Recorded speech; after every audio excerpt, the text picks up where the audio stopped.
Olá, tudo bem com vocês? Bom dia, de graça e paz. Eu quero saudá-los também com a paz do Senhor Jesus e convidá-los também para continuarmos nossa jornada de estudos das lições da Escola Sabatina. Estudos esses que estão a nos favorecer, porque são estudos tirados, extraídos da Palavra de Deus. E para essa feita, convido-vos de posse de suas lições, a abrirem na página 24 e teremos a satisfação de colaborar com a terceira lição desse trimestre. É um prazer estar com vocês. Quero convidá-los a orar neste momento. Vamos então fazer uma prece, rogando ao nosso Deus que nos ajude a compreender essas verdades tão importantes para nossos dias, né? Dias de esclarecimento, dias também de trevas morais que estão assolando a humanidade, não é isso? Então vamos, aqueles que puderem joelhar, se posicionem então na postura de oração. Aqueles que não puderem, fiquem em reverência, feche os seus olhos e vamos então falar com o nosso Deus. Vamos lá então falar com o nosso Pai Celestial. Querido Deus que habita nos altos céus, em nome de Cristo Jesus, te agradecemos pelas bênçãos que o Senhor tem nos outorgado. Agradecemos também pelo sábado que passou e pela nova semana que se inicia, nos trazendo agora novas perspectivas para a vitória de cada uma das famílias que estão aqui representadas. Te pedimos também o perdão dos nossos muitos pecados, a tua orientação para o ensino dessa mensagem tão especial, que o teu santo e bom Espírito possa vir de encontro às nossas necessidades, abrindo assim o nosso coração para receber todos esses ensinamentos para a honra e glória do teu nome, para que assim possamos nos tornar discípulos e apóstolos desses últimos dias, proferindo a tua mensagem, mas também vivenciando a mesma em nossa vida diária. Perdoa nossas faltas, abençoe os ouvintes e os que estão assistindo-nos, em nome de Jesus. Então, obrigado por estarem aí até agora. Quero convidá-los a fazermos menção do texto que será lido na epístola, a primeira epístola de Pedro, capítulo 1, versículo 22. Lembrando que esse texto é o cabeçalho da nossa lição com o título Filhos Obedientes de Deus. Lá nos diz as Escrituras: purificando as vossas almas pelo Espírito na obediência à verdade, para o amor fraternal, não fingido, amai-vos ardentemente uns aos outros com um coração puro. Então aqui, meus irmãos, nesse texto bíblico inserido na Palavra de Deus, vem o autor bíblico nos cobrando a purificação, nos instigando a viver uma vida sincera, uma vida religiosa que seja almejada por todos os servos de Deus sinceros, para que assim possamos representar o reino de Cristo aqui na terra. Então, os filhos obedientes de Deus precisam dessas características para representar o reino dos céus. Outro texto importante que nós vamos citar se encontra no livro Mensagens Escolhidas, volume 2, página 20. Lá nos diz esse comentário: quando nos apegarmos a Cristo pela fé, nossa obra terá apenas começado. Todo crente tem hábitos corruptos e pecaminosos que deve vencer por uma guerra intensa. Cada pessoa é obrigada a lutar a batalha da fé. Então, todos estamos envolvidos numa guerra, mas que estejamos envolvidos nessa guerra para vencer. E a Bíblia diz que esta é a vitória que vence o mundo, a nossa fé. Então, mais uma vez, a fé, ela vem fazendo a diferença na vida do crente fiel, dos filhos obedientes de Deus. E essa fé, É a fé que vem de Cristo. Não é algo que nós possamos nos adquirir por nós mesmos. Não é algo que nós possamos, por hábito ou por vontade própria, ter em nossa vida. Temos que pedir a Deus, clamar ao Senhor por fé. Assim como os discípulos também, eles, diante de Jesus, eles disseram: Senhor, aumenta-nos a fé. Então é isso que nós necessitamos, né? Então, no primeiro tópico dessa lição, Filhos Obedientes de Deus, nós temos um tópico especial que diz: escolhendo cuidadosamente nossos pensamentos. Então, devemos vigiar, né? Sermos vigilantes com relação aos nossos pensamentos. Por quê? Porque muitas das vezes nossos pensamentos faz-nos desviar do caminho bom e direito, aquele caminho que os obedientes trilham, né? Por amor à verdade, por amor ao Deus Criador dos céus e da terra, e porque são guiados pelo Espírito Santo. Pelo Espírito Santo, né? Bom, letra A. De acordo com a palavra de Deus, em que ponto a verdadeira obediência começa? Então, tem um ponto especial onde começa a verdadeira obediência. Vamos ver então nos trechos bíblicos. Primeira Epístola de Pedro, capítulo 1, verso 13 e 14, diz assim, ó: portanto, cingindo os lombos do vosso entendimento, sede sóbrios, e esperai inteiramente na graça olha só, na graça que se vos ofereceu na revelação de Jesus Cristo. O verso 14, como filhos obedientes, não vos conformando com as concupiscências que antes havia em vossa ignorância.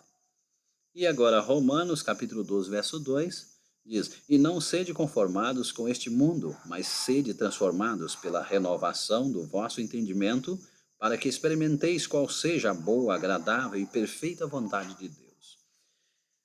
Então, para sermos perfeitos, para buscarmos a obediência, aquela obediência que Jesus ele vivenciou aqui na terra entre os seres humanos, nós precisamos primeiramente despojar-nos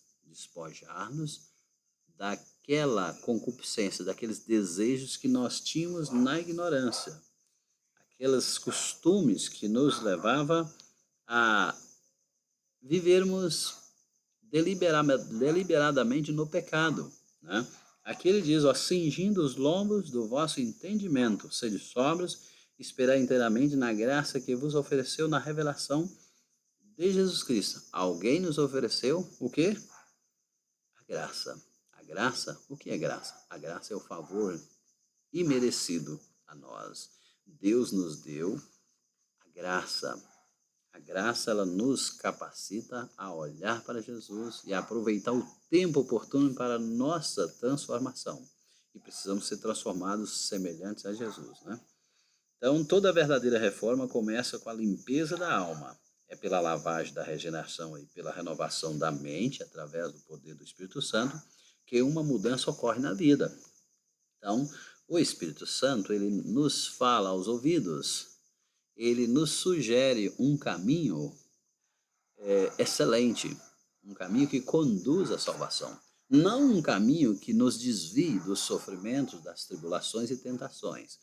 Mesmo porque as tentações, tribulações, as dificuldades, elas são obreiras de Deus para nos capacitar a nos tornar puros, perfeitos diante dos olhos do Senhor. Mas aquela renovação, aquela transformação que nos leva a sermos obedientes. Obedientes à palavra do Senhor, a tudo que Deus nos roga para que façamos na nossa vida. Contemplando a Cristo, somos transformados. Olha só o segredo, né? É um dos segredos importantes, principais. Se a mente está sempre concentrada em temas seculares, essas preocupações se tornam dominantes, afetando o caráter, de modo que as pessoas perdem de vista a glória de Deus e a esquecem. Elas acabam negligenciando as oportunidades que estão ao alcance, que as familiarizariam com os assuntos celestiais. Assim, a vida espiritual morre. Então, Então está lá em Filhos e Filhas de Deus, que é uma meditação na página 105. Filhos e Filhas de Deus.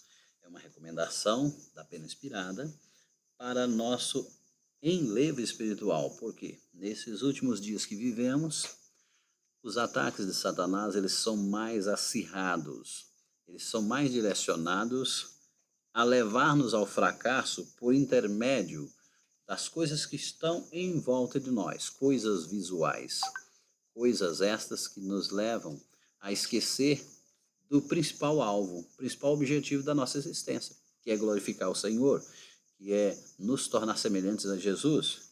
Então precisamos de ter uma capacidade tal, provinda do Espírito Santo, que nos leve então a escolher algo que seja para glorificar a Deus e para nosso crescimento espiritual. Que o Senhor nos abençoe para que possamos alcançar realmente essa obediência, né? Essa obediência que nos transforma, que nos torna novas criaturas. Agora a letra B. Qual é a tendência natural das motivações e pensamentos humanos? Qual é a tendência natural do que nos motiva e que nos faz pensar, né? Às vezes, coisas corriqueiras e que nos distancia de Deus? Vamos lá para Gênesis capítulo 6, verso 5 e também Jeremias capítulo 17, versículo 9. E viu o Senhor que a maldade do homem se multiplicara sobre a terra, e que toda a imaginação dos pensamentos do seu coração era um só mal continuamente. Né? Um pensamento mal nos leva então a ter também ações más, a ter atitudes, né? E palavras que afetam, que nos destrói e que nos leva ao engano. Agora, Jeremias 17:9 diz: enganoso é o coração, mais do que todas as coisas, e perverso, quem o conhecerá? Então, nosso próprio coração, ele é capaz de nos enganar. O nosso próprio coração é capaz de nos distanciar, né, dos bons pensamentos.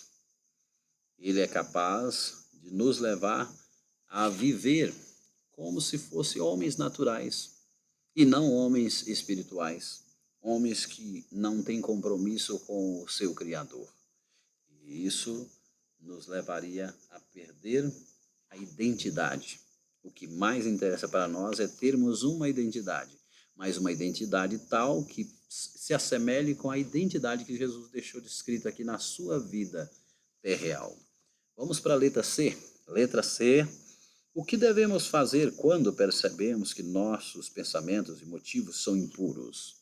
Então, muitas das vezes, o Espírito Santo vai nos apontar os nossos erros para que possamos nos livrar deles. Ele vai falar em nossa mente pensante. É justamente no nosso pensamento que ele vai nos falar. Muitas das vezes, ele vai falar através da palavra de Deus. Às vezes, ele também vai falar-nos através de algumas circunstâncias da vida e por intermédio de pessoas que convivem conosco, que transitam em nosso caminho. Certo? Ele faz isso por quê? Porque ele nos ama, ele se preocupa com a nossa salvação, ele se preocupa com o nosso caráter, porque o nosso caráter ele precisa ser transformado, nós precisamos ser polidos para sermos os representantes do Senhor aqui na terra, para continuarmos sendo filhos de Deus e filhos obedientes. Então, a letra C, o que devemos fazer quando percebemos que nossos pensamentos e motivos são impuros?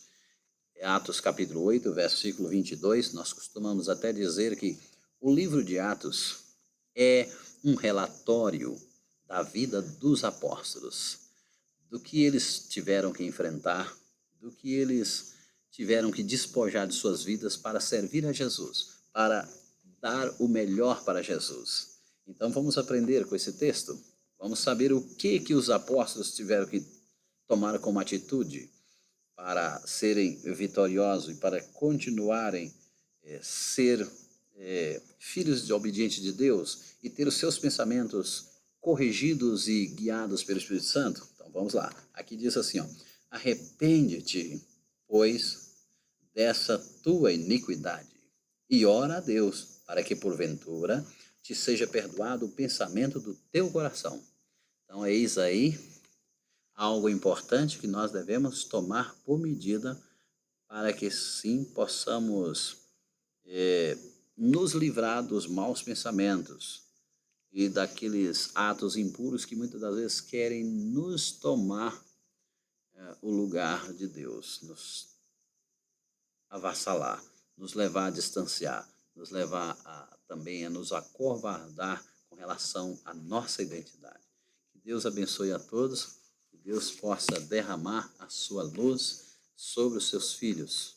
Meu abraço fraterno, Deus seja com todos. Obrigado.